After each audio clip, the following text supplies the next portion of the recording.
be smiling more afterwards.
Vous avez l'entrée principale, monsieur?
En effet, pour avancer sur le route and to mobilize resources with effective implementation. You will recall that on the 2nd of December, in social spending and engaging our partners to secure our nationwide staff verification and audit exercise crisis report. On the issue of governance, the judiciary has registered significant progress and the majority of the job. This is why I declare that a new national development those who have been firmly behind us since we came and social challenges confronted in society. which are the basis for this international peace. These projects will secure and stable environment, marked by strong social cohesion. Good morning and welcome to everybody, especially a very warm welcome to the President and all his delegation. It's a pleasure to receive you once again in Brussels and to be able to have some good news today.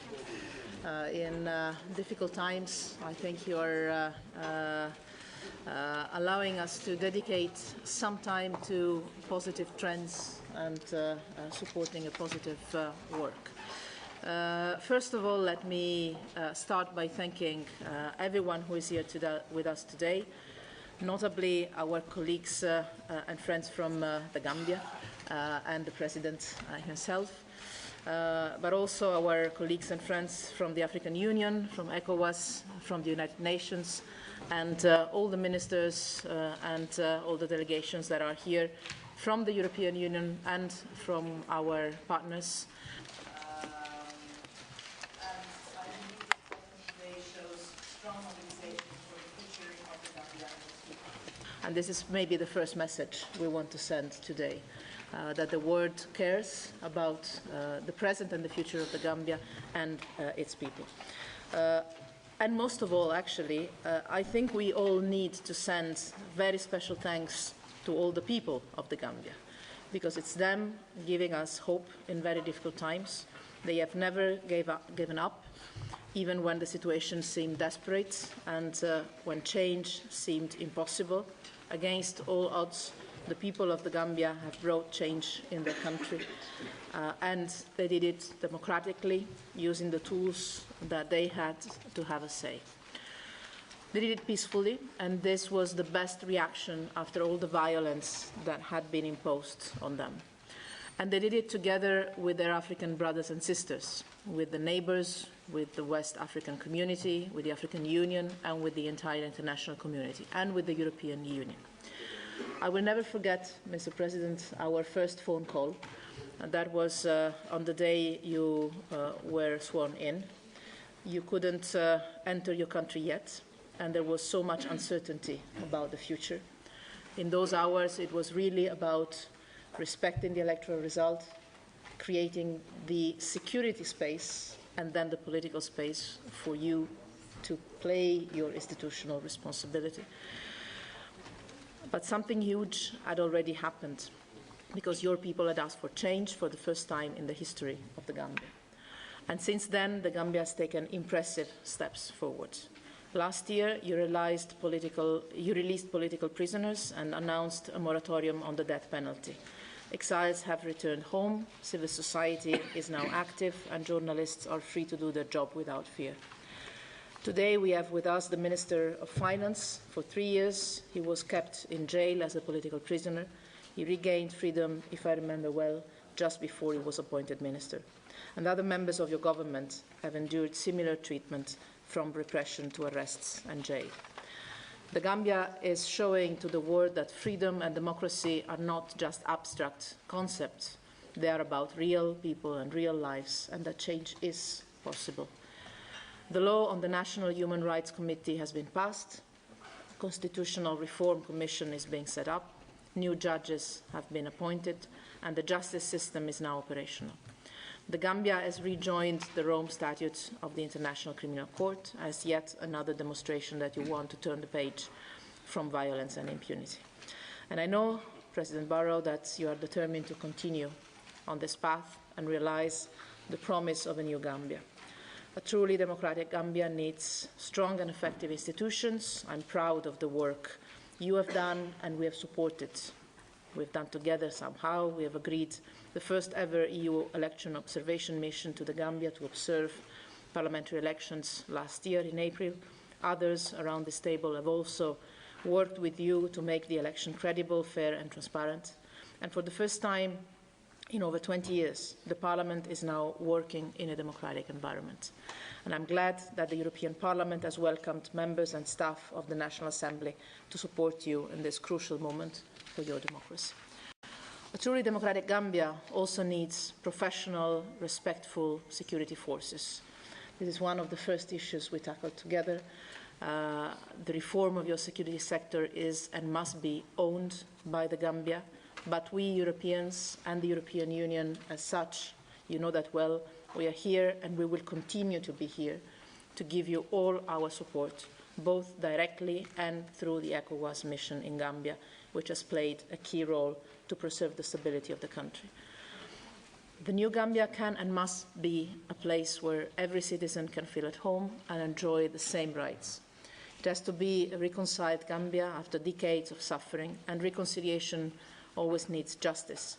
So I'm glad that you sought help from countries that have gone through similar processes, and on this issue as well, we are ready to support your work as the European Union. The new Gambia can be an inclusive country where everybody finds their place beyond gender, faith or ethnicity. It's a small country and yet it is also very diverse. But I am confident that you can find unity in your diversity, a shared identity beyond social and political divides. And just days ago, I know your capital city has elected the first lady mayor in the country's history. And I believe that this can also give hope and inspiration to many women, not only in the Gambia, but also elsewhere in the continent and in the world. A more inclusive and democratic country is also one with better economic opportunities for all. The Gambia has a vibrant youth with strong entrepreneurship spirit, asking for good training and for the opportunity to start their own activity. And you see colorful notebooks that have been offered and done by Tiga, a young woman entrepreneur who benefited from our support under the Youth Empowerment Project. And she has set up her own small business. This is just a small example of how a project really transforms and supports real life. Companies from Europe and from around the world, I believe, are discovering and will discover more and more the potential of the Gambia. And I believe this will be clear tomorrow during the business forum that will focus precisely on how to foster growth and bring more investment to the Gambia. Your government has good projects to improve the country's business environment and the infrastructure. You have set up an ambitious national development plan, and we will hear about it directly from the finance minister in a few moments. We want to accompany you in this work, to make sure that the benefits of democracy reach all the people of the Gambia and turn into something very concrete.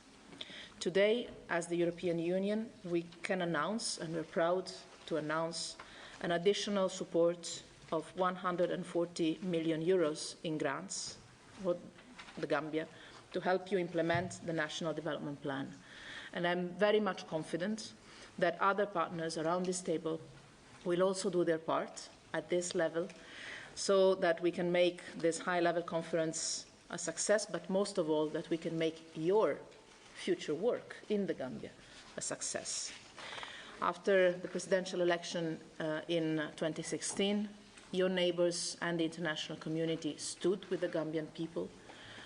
We stood on the side of freedom and democracy, and the news, I believe, today is this, that 2 years on, we are still here on your side. We are determined to continue to accompany you on this path, to consolidate the results you have started to achieve, to accompany the people of the Gambia on this path as you build a democratic, successful, inclusive country for all the people of the Gambia. And you can count on us all to do that. I thank you very much.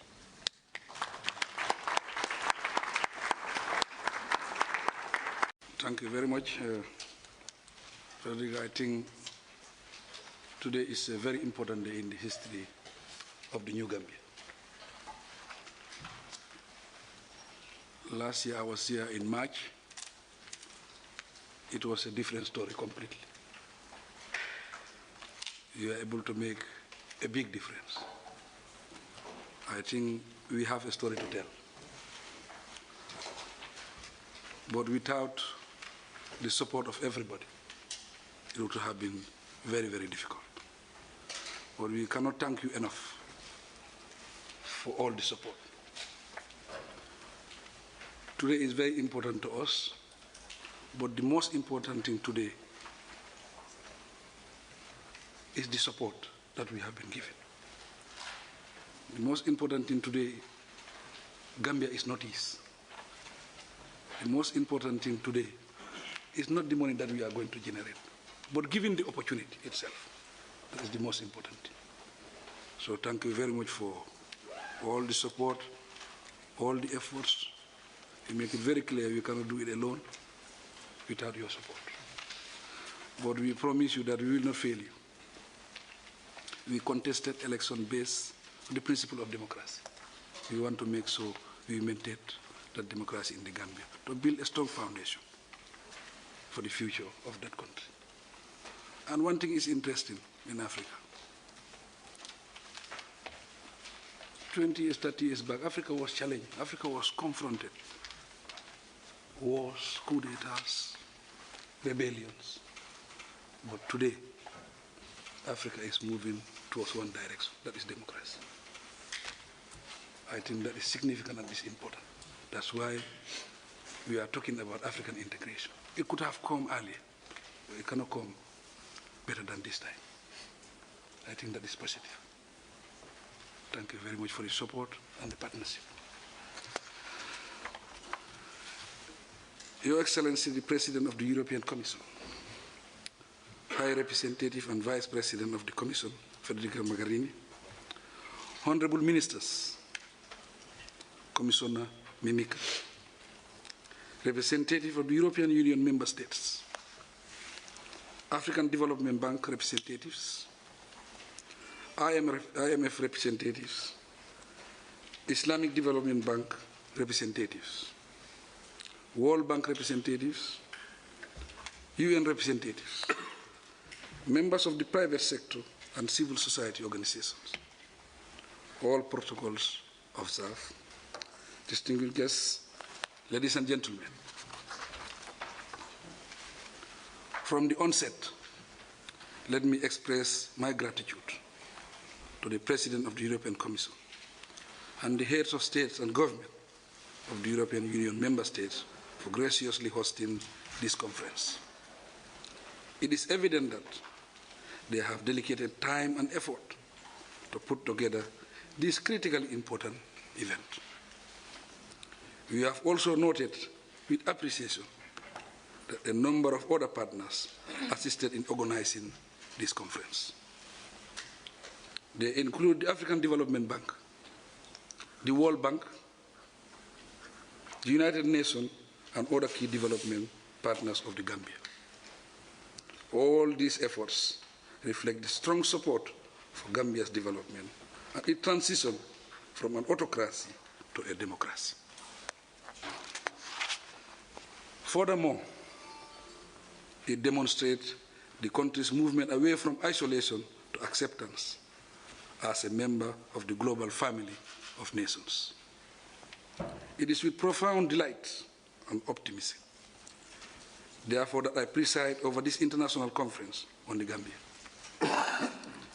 This occasion is meant to discuss the development priorities of my government, as outlined in the fourth National Development Plan of the new Gambia, and to mobilize resources for its effective implementation.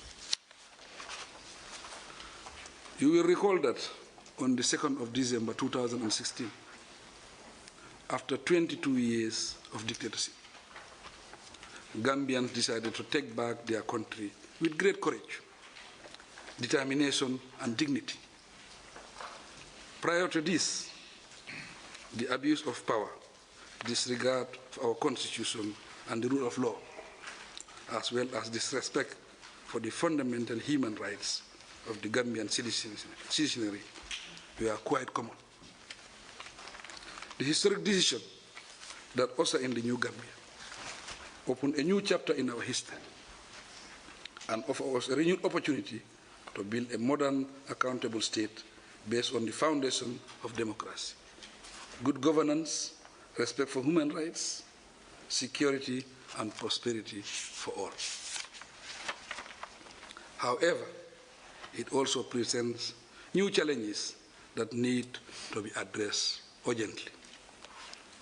Mr. Chairman, my government inherited an extremely challenging legacy, characterized by a broken economy, gross abuse of financial procedures, plunder of our meager state resources, and social regression worsened by poor and dilapidated infrastructure. Among the wide-ranging societal challenges are the frustration and lack of opportunities for our young people. These challenges have forced thousands of them to undertake risky journeys, often with tragic consequences, across the Mediterranean Sea in search of a better future. Similarly, many of our able and eminent sons and daughters in the diaspora were compelled to live in exile due to the repressive environment that prevailed, thus deprive the country of vital human capital and resources needed to fuel economic growth and the social transformation of our society. Since coming to power last year, my government has undertaken many bold measures to stabilize the economy, restore public confidence, and strengthen democratic institutions. The first urgent actions included revising the 2017 budget, cutting social spending, and engaging our partners to secure their support. These initiatives help to stabilize the economic situation, leading to reduction in domestic borrowing and interest rates, alongside strengthening our external reserves. To further contain government expenditure, our nationwide staff verification and audit exercise was undertaken to eliminate ghost workers. Distinguished ladies and gentlemen, in addition to developing an energy sector roadmap for implementation, we had to take urgent steps using emergency measures sometimes to address the energy crisis in the country. On the issue of governance, I am proud to state that the governments have repealed some of the draconian laws of the past regime, reformed the electoral laws, and established a commission of inquiry into the economic activities of the past regime. The judiciary has registered significant progress, and the majority of the judges are now Gambians. However, we are aware that more needs to be done, and urgently too. This is why I declare that a new national development plan be developed to provide greater clarity and focus for government action, and to serve as the overarching framework for our engagement with the citizenry and our development partners, especially those who have been firmly behind us since we came to power. The National Development Plan, through its 8 strategic priorities and their critical enablers, will not only lay the foundation for a modern democratic state, but also serve to address the pressing economic and social challenges confronting our society. This 3-year plan, 2018-2021, has been translated into flagship projects, which form the basis of this international conference. These projects were developed through a very participatory approach involving different stakeholders. Through its robust accountability framework, the National Development Plan responds to my concern to ensure a strong focus on results, sound monitoring and evaluation processes, as well as strengthen engagement between government and all citizens, including those in the diaspora. In order to realize the vision and goal of the National Development Plan, we will work hard to create a secured and stable environment, marked by strong social cohesion, safety, and peace. Linked to this, with the assistance of the UN, EU, ECOWAS, and other partners, my government has also embarked on a robust reform process of the security sector, which is aimed at bringing the security services under full civilian democratic control. This is to ensure that the structures and human resources are appropriate for our national security needs, and that the men and women in our armed and uniformed services play a meaningful and positive role in national development. At present, the total cost of the flagship stands at 2.4 billion, with a financing gap of 1.6 billion. It is this financing gap that I am presenting to you for funding. Given the economic challenges we have inherited and the numerous development issues to address, the effective implementation of the National Development Plan requires significant donor support. As a result, I call on all of you and implore you fervently to pledge generously in order to cover the financing gap. To conclude, I thank the President of the European Commission, Head of State and Government of the EU member states, distinguished ministers, and all senior EU officials present. I deeply appreciate, too, the warm welcome accorded to me and my delegation, together with all the efforts that have gone into the successful organization of this conference. In the same vein, we thank all our development partners for their attendance in this meeting and for their invaluable support. I thank you for your kind attention.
Yes.